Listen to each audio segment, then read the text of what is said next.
episode 2. Hari ini saya bersama dengan Miss Puan N. Baltazar, Marian Baltazar. Lama sudah saya mengimpikan untuk mau kurik kau punya pikiran. Terus saya nervous. Ya, tidak.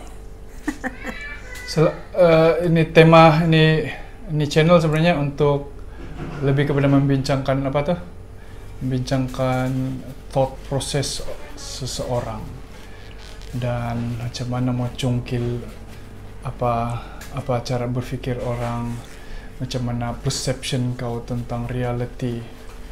Tapi satu hal yang paling mustahak yang kita perlu bincangkan dan ketengahkan adalah isu Sabah nih. Kalau Amerika ada N-word, kita ada P-word. Apa kau punya view tentang pandangan masyarakat, awareness orang Sabah tentang ini hal?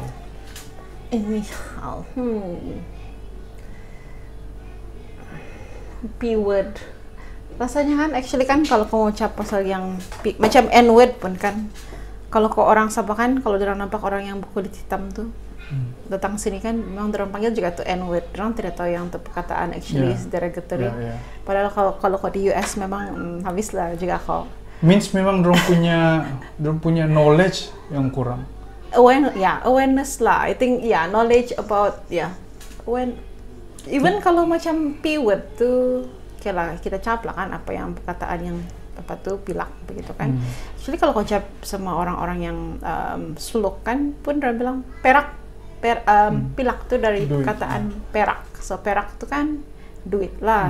Perak. So actually bila kau cakap to them kan itu berharga lah sebab perak. Kau panggil orang perak. But actually macam bila saya cakap dengan kawan-kawan saya yang suluk kan macam I think tidak banyak orang yang realize that. Okay, later. Can you make popsicles? Okay, later. Macam tidak sedar juga tuh yang itu kena pakai as a derogatory word. Tapi for me, I found out about that word time saya sekolah menengah lah. Saya memang kena panggil tuh lah. Pilak. Saya half Filipino kan. Wow. So Padahal Tagalog mah. Itulah dia bilang tidak ba. Ada juga yang cakap bukanlah kau bukan pilak ba. So kamu kan yang dari utara tuh yang kulit putih, yang cantik-cantik. Terus saya bilang tidak. Saya memang half Filipino. So, kalau kamu bilang pilak, saya lah tuh pilak. I want to own it. Sebab kadang-kadang mungkin time budak-budak saya tidak suka lah time di sekolah kena panggil pilak kan. So memang kena fikir apa nih Negatively lah betul kan? Ya, yang orang pikir yang di kaki. Pernah saya ingat lagi tuh saya bilang, tidak bah, saya bukan pilak, saya bukan yang duduk di kaki 5 begitu. Terus saya kasih tunjuk lagi deh semua yang half bloods di sekolah. Nasib that time kan yang perempuan dia di half bloods di sekolah semua cantik-cantik. Terus itu kan macam tuh rupa orang kalau yang Filipino. Tapi after as I grow up kan, dan yang macam you realize ini it has been used derogatorily kan, so I just own it lah. Orang bilang tidak, kalau orang cakap pilak, excuse me, saya pun pilak. Kok mana ada pilak?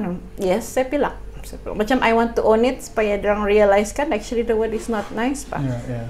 I remember lagi one time kan saya punya colleague, dia fikir ada satu geng lah macam young people, dia bilang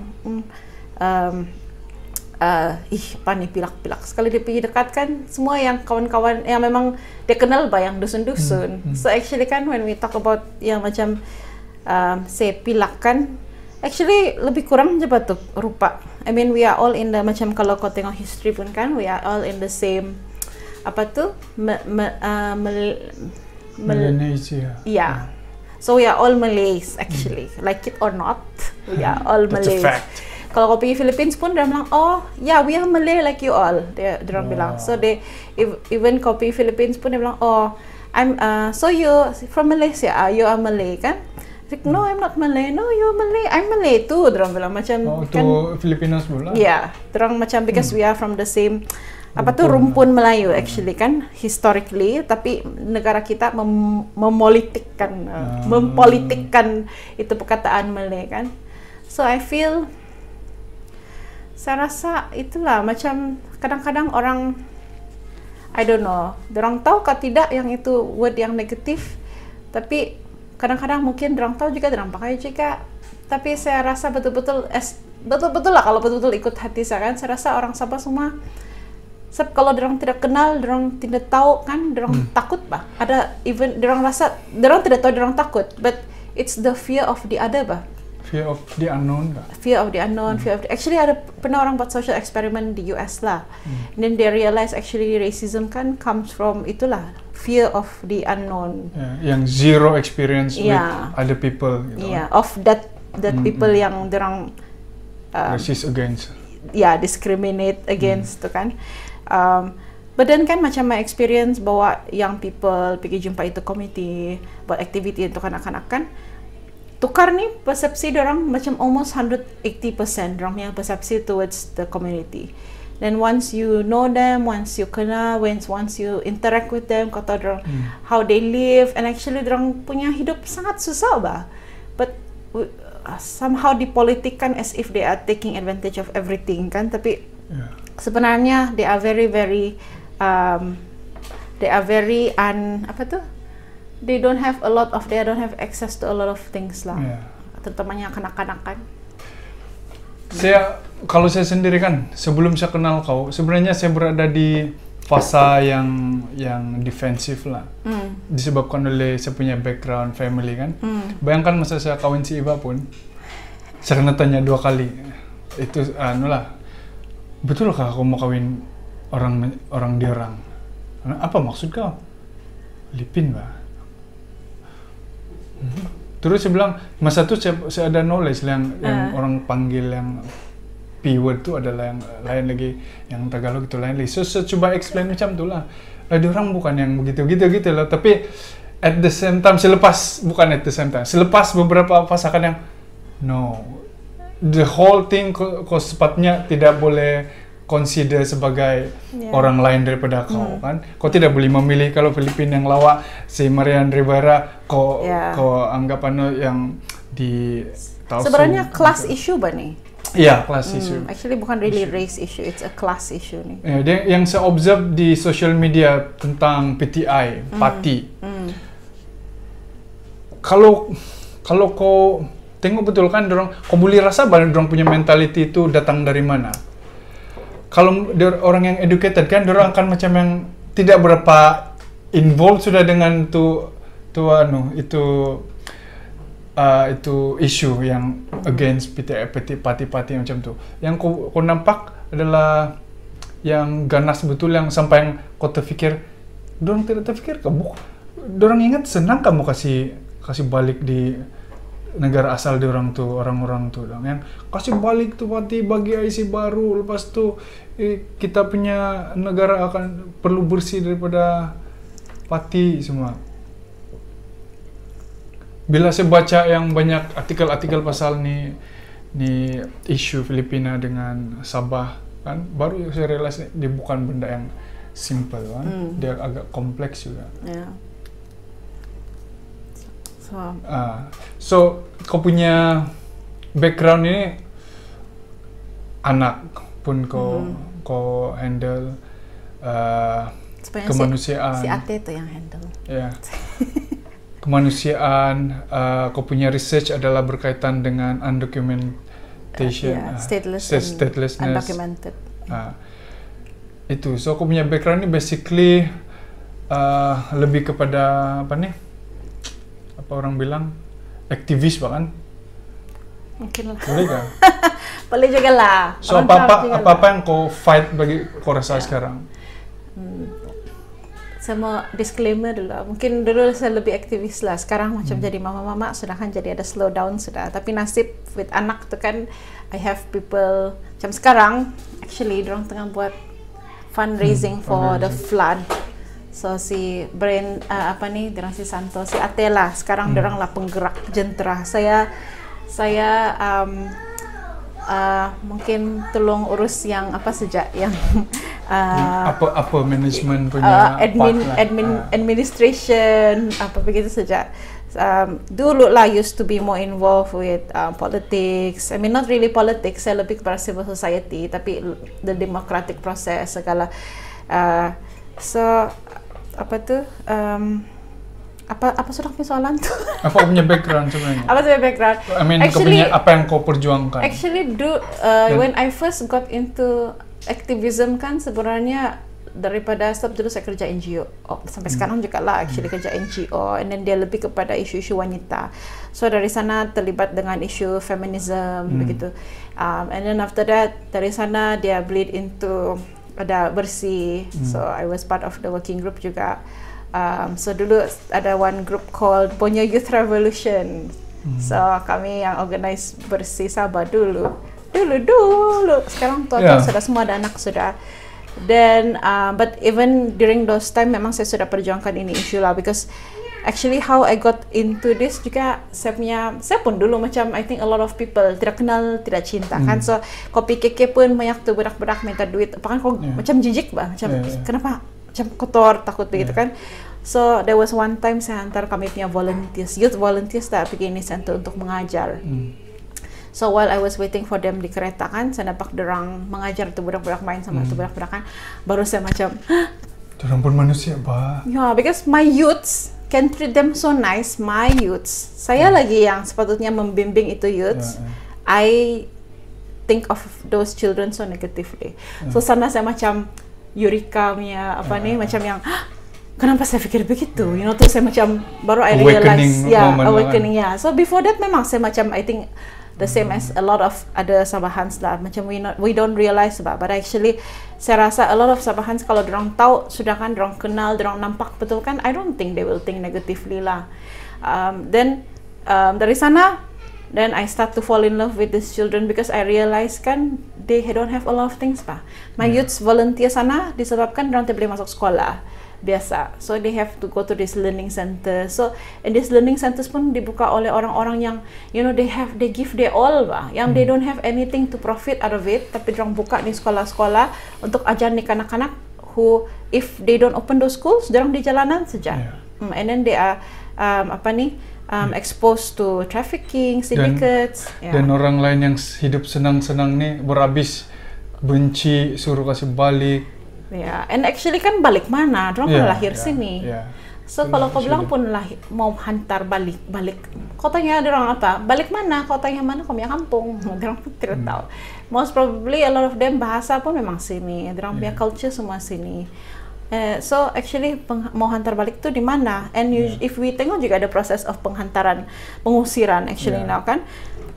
Kebanyakan akan balik juga. Memang they will find ways to balik. So it cost a lot of money untuk rumah merah atau detention center untuk penghantaran tuh. Terus nanti dia balik juga. So kalau mau hantar juga kan, is it sustainable? Kalau kita mau pikir begitu. So kalau balik-balik orang cepat hantar balik. And every time government mau kasih try to come up with a document supaya kita ada data bah. Sebab sekarang kita tidak tahu berapa orang di sini.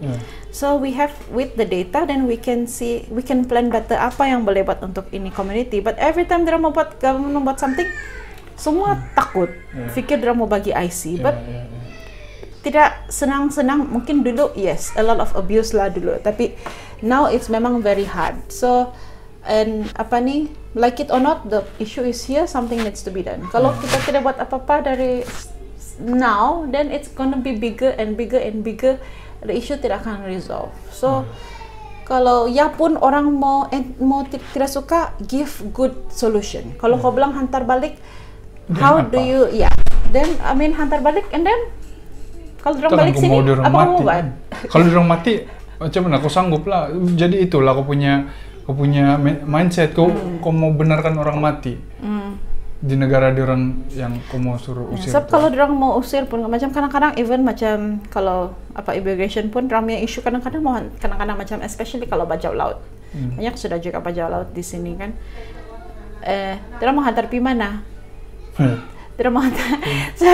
Terus ya dorang mau sebab kalau kamu mau buat pengusiran, even dorang punya embassy kena verify itu rakyat dorang, baru dorang boleh hantar balik waktu. Dorang tidak boleh sembarang tuh hantar balik. So that's why the embassy kena pergi sana rumah merah, kena cek betul-betul dorang dia punya citizen, baru dorang kasih green light untuk hantar. Tapi kalau betul-betul you cannot find out dorang dari mana, tidak Dan dapat berapa ribu tuh. orang? Ribu-ribu lah, ya. Ribu-ribu So orang. memang tidak senang. And if we tengok statistik yang diberi oleh Department of Statistics kan 2018, 1/3 of the population is foreigners. 600,000 ialah pemegang pemegang dokumen sementara. So if 600,000 mau hantar balik macam mana? And then actually selalunya if in other countries kau tinggal begitu lama sudah kau boleh apply PR Pak. Actually kau di Australia berapa tahun? 4 tahun kah kau boleh dapat PR? 2 tahun kah boleh dapat PR? 4 years kau dapat citizenship, kau boleh apa Pak? Sini 5 years baru kau layak untuk memohon PR. And then kau layak memohon saja, kau tunggulah 20, 30, 50 tahun kau belum lagi dapat PR kau. So actually it's naturalization process, itu satu proses yang normal in any countries. Tapi orang sini takut betul kalau orang lain yang bukan serupa, tidak tahu, actually serupa juga, orang yang tidak macam orang dapat citizenship. Tapi actually it's a normal process. Kalau ikut SOP sepatutnya memang ada jalan to citizenship. Banyak juga kita punya orang pergi Australia, New Zealand, dapat PR, dapat citizenship because orang sudah berapa tahun sana, 4 years, 5 years. So it's biasalah. Memang polisi biasa semua negara Pak kan juga. Polisi biasa, tapi di sini memang susah mau dapat. Ya. Dan saya nampak ini isu unik Pak kalau di Sabah nih. Disebabkan oleh history. And then ya satu lagi perasaan, kalau ada mention yang masa ada nih budak yang tadi itu pun saya mau cerita juga. Yang budak ada minta bantuan tadi itu, bilang ini West Coast dengan East Coast dia punya mindset agak berbeza dalam memandang nih. Saya tidak tahu dari segi mindset lah, tapi saya rasa kadang-kadang kita di West Coast nih kan kita forgot yang Sabah ini besar. Even keamatan pun saya rasa dia tidak encompass the whole Sabah Pak. Sini culture dia, West Coast. Iya, apa yang culture yang kena kasih tunjuk time apa di keamatan tuh dia include yang kita punya orang Sabah yang beragama Islam. So kalau macam especially macam yang kalau keamatan ada macam lebih kepada dusun oriented, KDRM. Ya. Tapi saya tidak nampak murut ya, tidak nampak rumusnya. Itulah macam dia lebih kepada desentrik, kepada yang the more urbanized macam Kadazan, and then macam kan dusun, I think the highest population among the indigenous lah kan, so itu yang nampak. Tapi what about all the others? Ladatu, Sempurna, Tawau, Sandakan. Langsung kita tidak ada gambaran kan?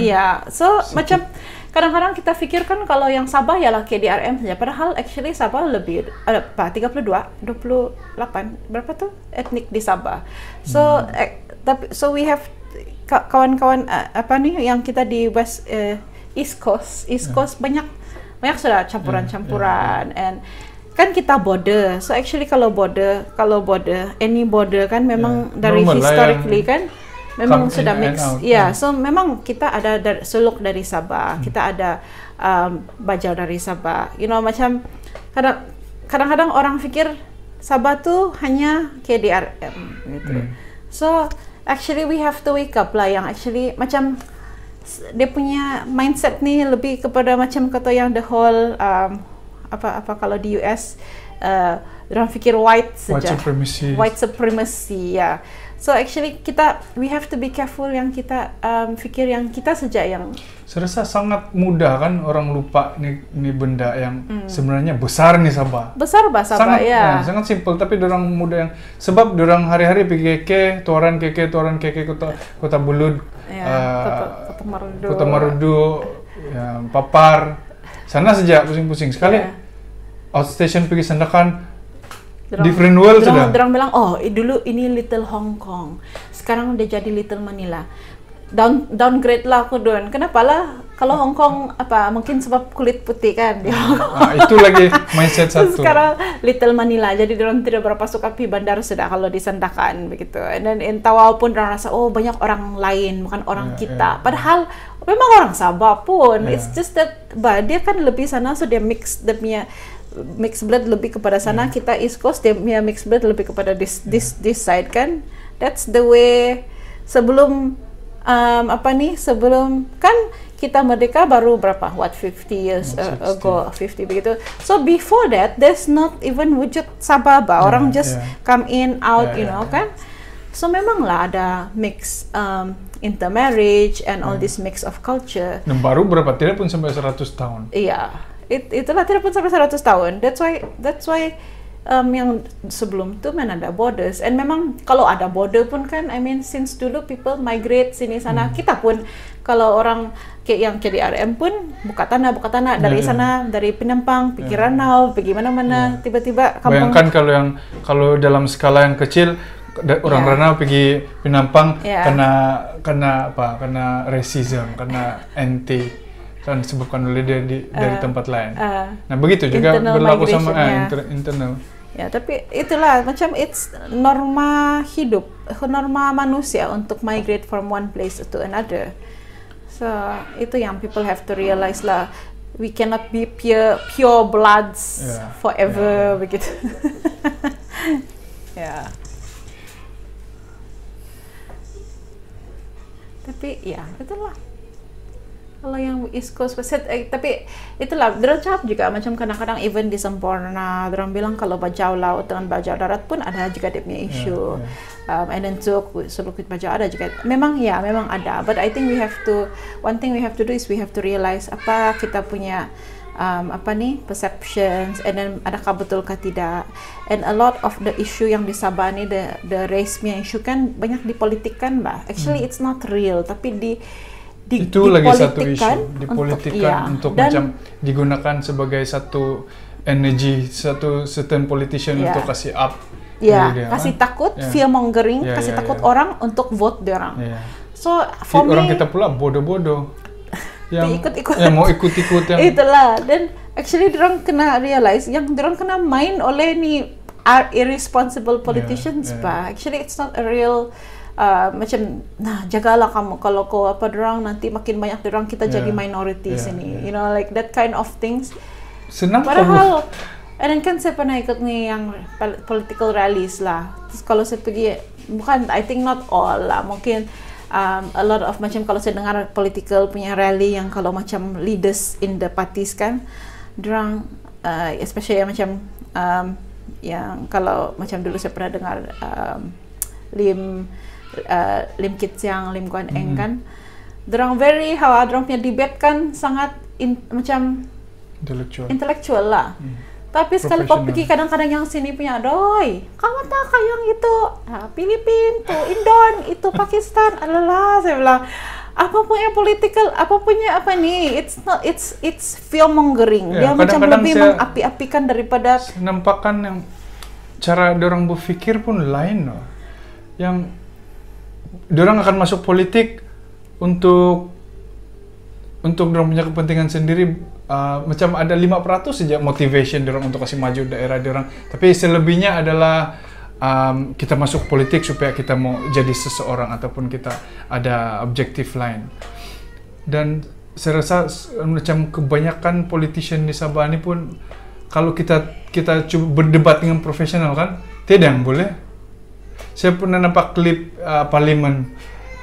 Aduh, saya bilang si Syed apa? Siapa yang muda lagi tu? Syed Azmi. Apa? Saya. Siapa tu? Menteri Belia dan Sukanto? Ya. Apa saudara? Syed lah. Dia bagi dia punya hujah di parlimen kan. Orang yang politician yang sini-sini, sudahlah, cucu nak bercakap ni, Actually, yang the young ones memang kena lah kalau di parlimen, di Dewan Rakyat. Reliable kan ni orang-orang macam ni. Padahal dia debate dengan baik kan. Iya. Nasib kita punya CM pun actually kan dia punya debate, dia punya debat pun quite good. Ya. quite a good apalah. And then a lot of things yang dia push for actually quite good bah. Tapi yang untuk isu ni lah. Tapi banyak orang cakap terus orang apa lagi? Cakap dia apa tuh? Bela PTI. Ya, warisan parti PTI lagi. Terus yang where did that come from? Macam itulah selalu dipolitikkan bani isu. Tapi actually dia isu humanitarian issue juga sudah bani. Dia bukan politikalnya isu, tapi dipolitikkan. Kau rasa mana bahagian yang paling berkuasa nih mempengaruhi nih isu nih? Politician kah, tahap pengetahuan rakyat kah, ataupun isu-isu yang real? Saya rasa memang rakyat. Because whatever pun what politicians want to push for, kalau rakyat tidak suka, memang susah mau jalan. So it has to start from the awareness dari rakyat dulu to see yang this issue, especially kanak-kanak pak. We don't see others dulu. We think about the children. You know, kamu beza anak saya, mungkin anak kau dengan anak dorang yang tidak dokumen dengan punya jauh beza. Education macam mana? Kalau dorang betul tidak duit, even kalau learning centers tu kan kena dorang charge kata 30 ringgit, 50 ringgit a month. So kalau yang betul-betul tiada, tapi banyak juga yang terima walaupun tidak bayar lah. But itu pun very limited bani learning centers. So dorang punya access to education sangat low. So without education, your whole life your whole life you have no, very hard to get a bright future lah. Lepas tu jadi chain reaction juga kan? Ya, dia trap in the poverty cycle. Dia tidak boleh break out. Education, healthcare. Kita punya polio punya outbreak actually, polio punya outbreak banyak. I think the first few cases banyak yang among the non-citizen punya. So dorang tidak kena apa kan? Dorang tidak kena immunize. Then after that baru kita buat immunization besar-besaran.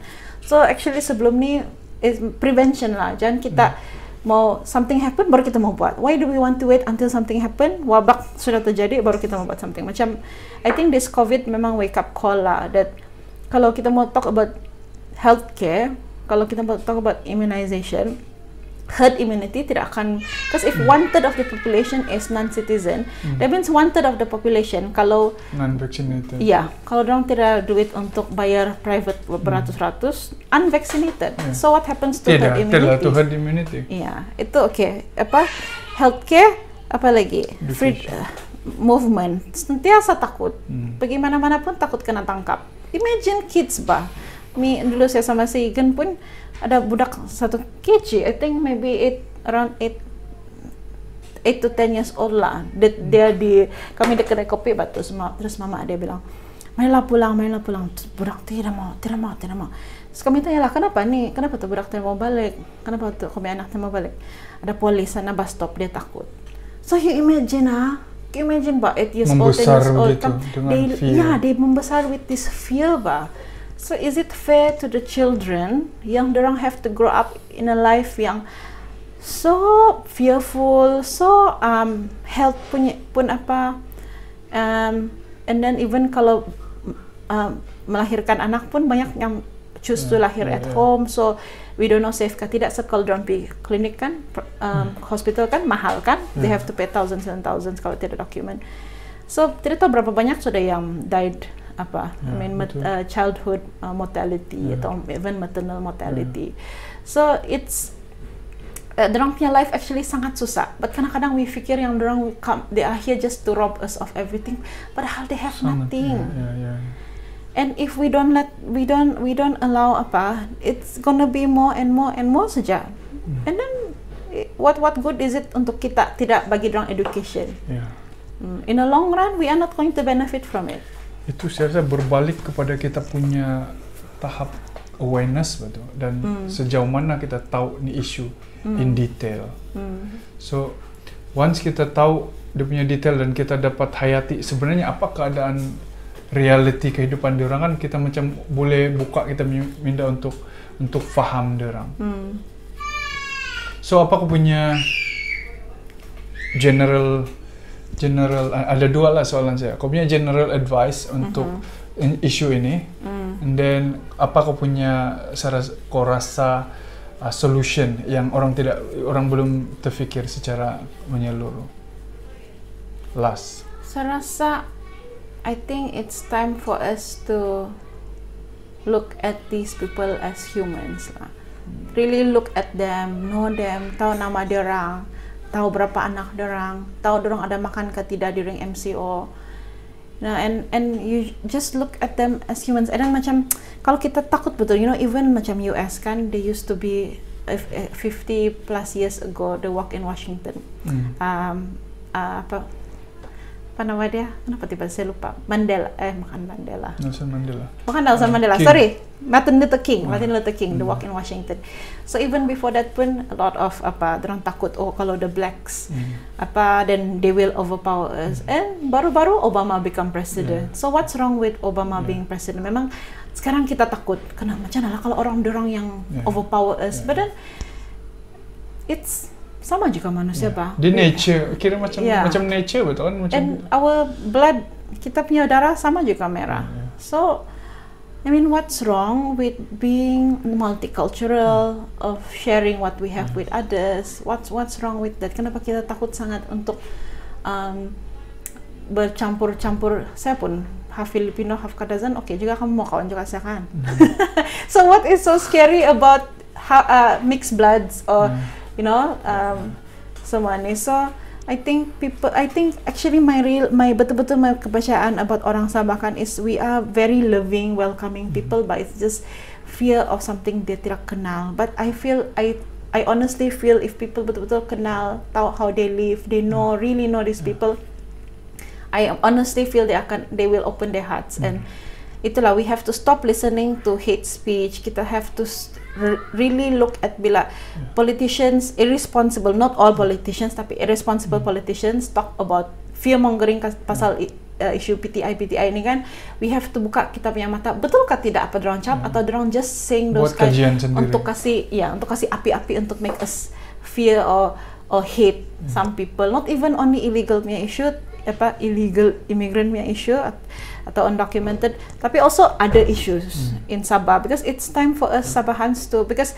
I feel orang cakap kan kita senang dipijak-pijak because we are so nice and all that. Tapi let us own itu identity as Sabahans yang we are welcoming people, we are good people, and try to think beyond kalau apa-apa yang selalu diapi-apikan, you know, yang I think it will make us worse. I mean, it will make us worse as a community, as a society daripada who we really are. So I think we need to wake up and betul-betul see what is real and what is not real. And itulah, love, you know, like welcome, love one another as I have loved you. Nama saja kamu ugama apa kan? So itu baru satu isu yang kita boleh bercakap dalam 30 menit, yang mana selepasnya kita stop sudah lah. Belum lagi itu isu statelessness daripada aspek polisi, aspek undang-undang, aspek history. Belum lagi kita punya anak tuh, macam mana unequalnya kita punya kehidupan di Sabah ini saja, padahal bukannya besar sangat, memang besar lah, tapi dari sudut penduduk boleh diuruskan, contoh lah. Tapi untuk next time lah kan. So thank you. Itu saja untuk episode yang ketiga. Jumpa lagi. Support anak, follow anak, ya. Anak ANAK di Facebook. Dirang rajin, dirang volunteer saya. Volunteers kami. Thank you. Off dengan ada punya Swiss.